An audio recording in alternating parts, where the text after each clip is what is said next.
নথিতে অসঙ্গতি, তদন্তে প্রশ্নবিদ্ধ পুলিশ। জুলাই কন্যা তাহারিমা সুরভির বয়স নিয়ে মিথ্যা তথ্য দেওয়ায় তদন্ত কর্মকর্তাকে বিশেষভাবে শোকজ দিয়েছেন আদালত।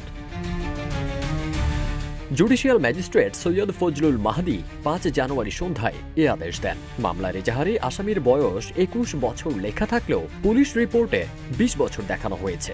এই অসঙ্গতি আদালতের নজরে আসায় তদন্ত কর্মকর্তার দায়িত্ব জ্ঞানহীনতাই স্পষ্ট ফুটে উঠেছে। কিউব হোল্ডিংসের গল্পে সেই রেখাটি আঁকা হয়েছিল আজ থেকে 1 যুগ আগে।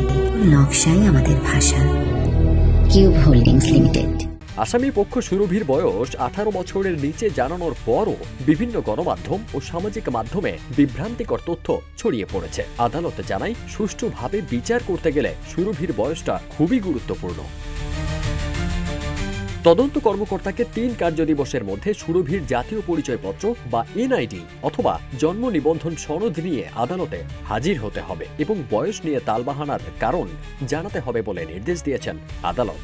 এই আদেশ পুলিশ সুপার, থানার ওসি ও তদন্ত কর্মকর্তার কাছে পাঠানো হয়েছে।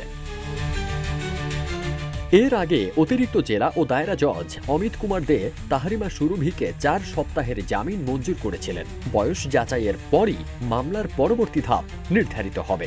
এই ঘটনাটি প্রমাণ করছে আসামির বয়স নিয়ে বিভ্রান্তিকর তথ্য শুধু আদালত নয়, সাধারণ মানুষকেও বিভ্রান্ত করতে পারে। সোশ্যাল মিডিয়ায় তথ্য যাচাই কতটা জরুরি তা এখানেই স্পষ্ট।